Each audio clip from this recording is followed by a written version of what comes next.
It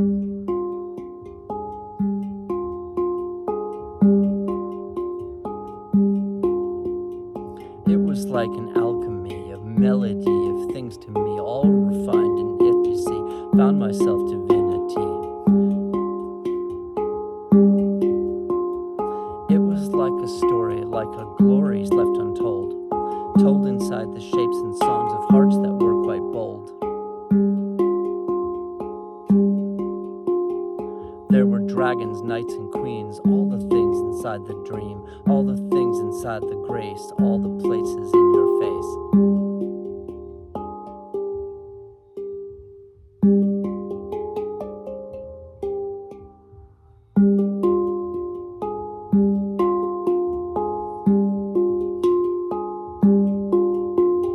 There was such similarity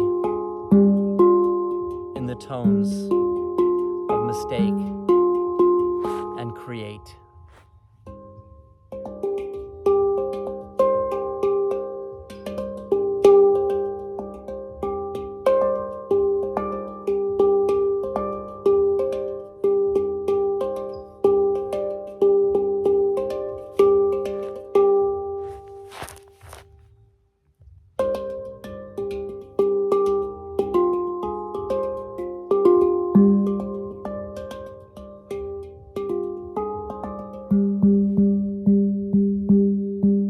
With the spells and alchemy, I found myself what's meant to be. I opened up and see, that's what it's meant to be. I see, I see the things beyond the blings, I see the things beyond the rings, the golden tone of true. And such inside I saw the melody of you, the melody of me and the alchemy of free, are all the things we say when we're deep inside the tree. Tell me that you feel it then, tell me that it's true, tell me that you feel the roots inside the you.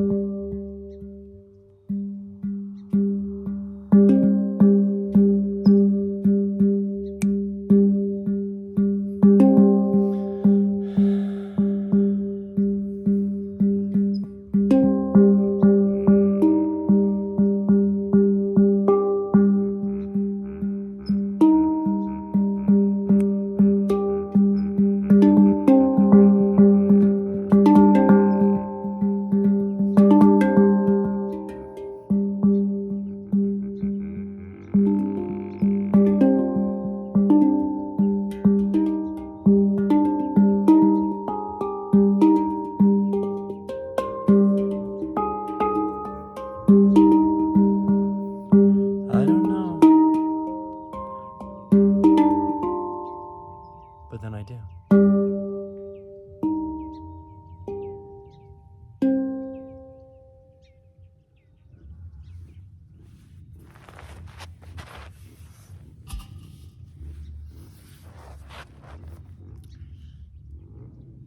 Magic is the art of changing state, which is also the witnessing of changing state. It is the allowance of the gravity and circumstance of a moment to be within us, whilst also asserting a degree of finesse to that gravity. And all of this happens in the senses.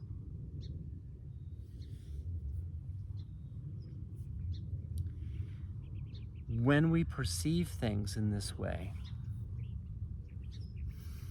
say we're playing music, say we're doing our art, say we're in a word spell or a rhyme, there is an experience that we have of being in relationship with the questions that lay within the self, the ego, the sense of self-consciousness in not the best way, the allowance and the allowing of the thing to come through us whilst holding that as she pulses through. When I play, it is a larger movement where something wants to come through me, the words want to come through me, and there is a holding of my space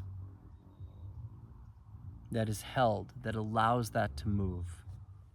And there is the awareness of inner question, inner doubt, and stuff like that, that my definition of valiance and virtue is to forge ahead.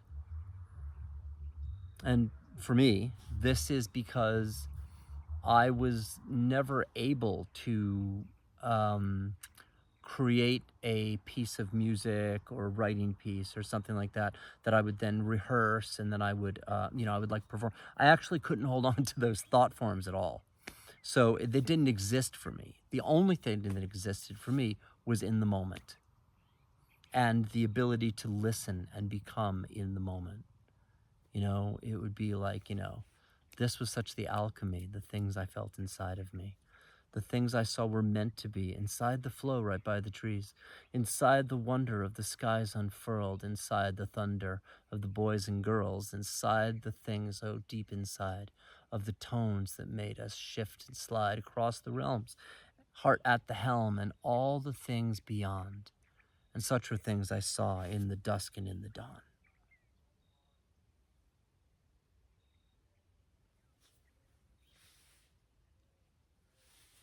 There is a place where there is stillness and there is motion, where we are able to hold the gravity of an intention such that words or tones or dance movements or whatever move around that. There is a grace to that. It's funny, I haven't played with the sphere for such a while, but when I was studying the motion arts in my devotion to terpsichore, the muse of dance, and I was looking at Michael Motion and David Bowie in the Labyrinth, and I was like, that is a fabulously cool thing that I could do. And for me, because the sphere is the most difficult, because she has no planes. So she's not like a sword or a staff or something like that, where you have the opportunity to, work with the planes, but rather she is like the ocean or yourself in a droplet, and where the micro fluctuations of the dance with her demand us into little micro yogas, that help us move into different positions that change the shape of our consciousness. And when I look at the mystic arts and I say, it's really about becoming aware, when you become aware, then you can actually work with the energies of yourself. But if you're not aware of them, you got nothing, and so it's like to have the visceral relationship with form, to feel the flow and the gravity of something and allow that to become words or allow that to become your creative aspect, is a thing of shifting your state.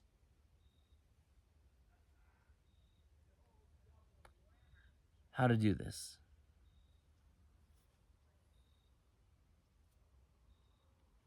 You must become aware of form. This is like understanding the pigment in something. This is like understanding the gravity in movement. And from this foundational element,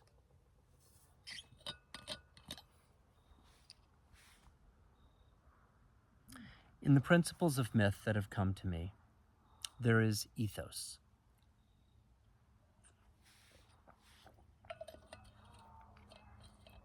Ethos is the relationship we have with something. When we understand that awareness is the conduit for the energies to flow. This is like you're in it, you're going through it, something's going on for you, you're aware of it. Something's going on in your body, you're aware of that. It's happening or you're not. It's happening, you're having discernment of it, or you don't. This is the thing of it. This is what I've gone through, like in the deepest way. But it is discernment and devotion that brings delirium back to delight.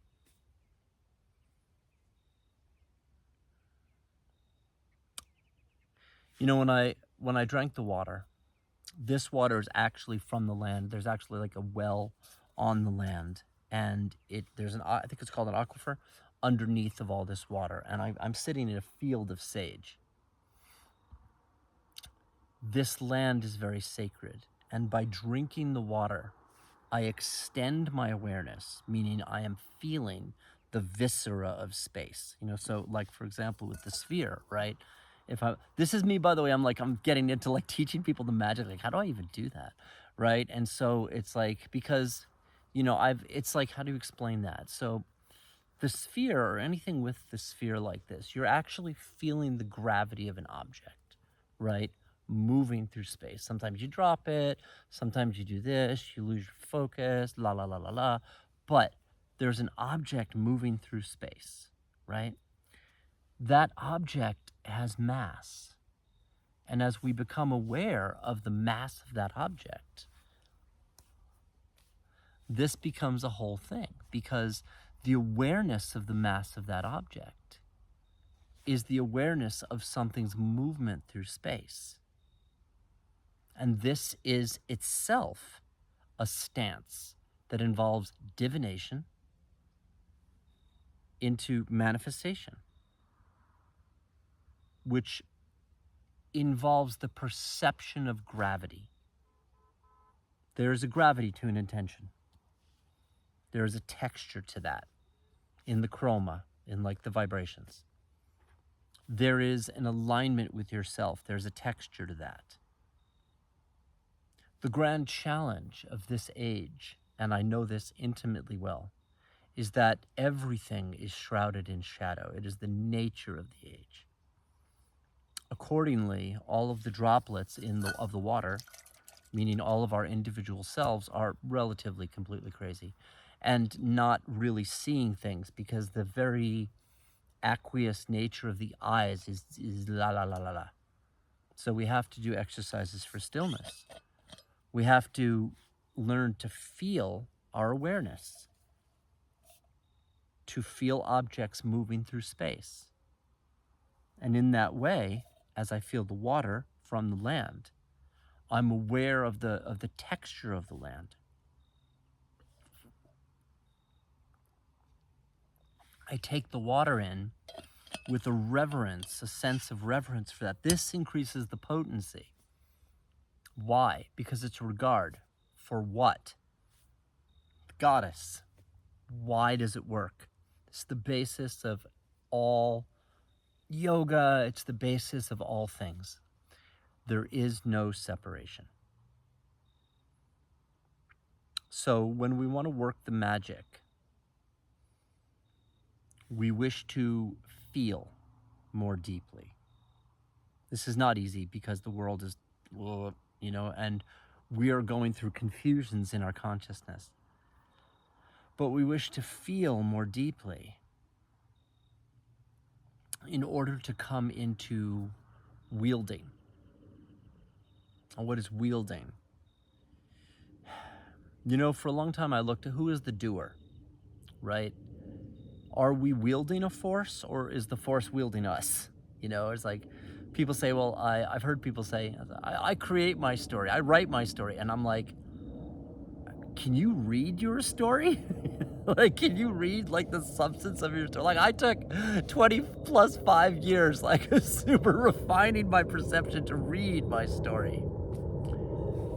And in my experience, it is the reading of the story, the legibility of that, which is what enables one to write their story, or in a certain context, to even be able to read the prophecy of their life.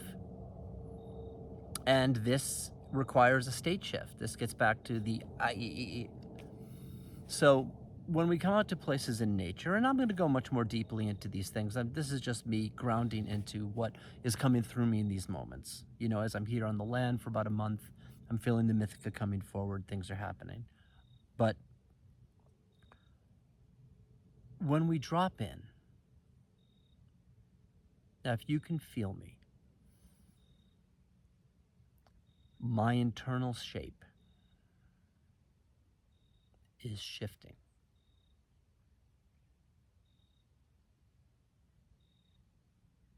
My awareness is dropping.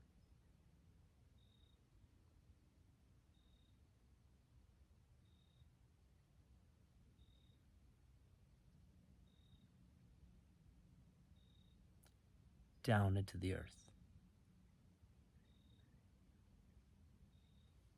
I'm not making as much noise. I'm maintaining my awareness coming down.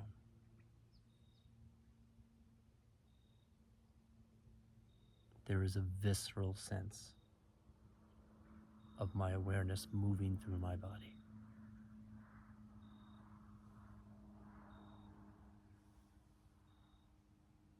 There is more stillness.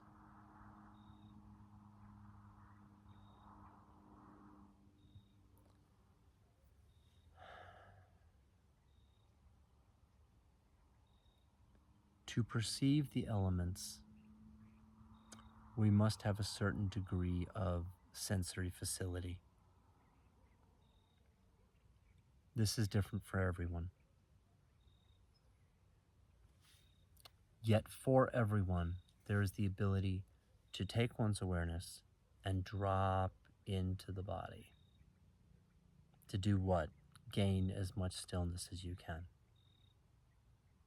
Not for the sedate purpose of simply sitting there and trying to be still, but to not have the constant motion of your thoughts and the agitations in your nervous system preventing you from feeling what's actually going on around you.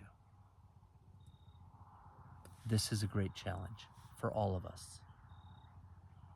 Yet, it is the meat of it, for all things are stillness and motion.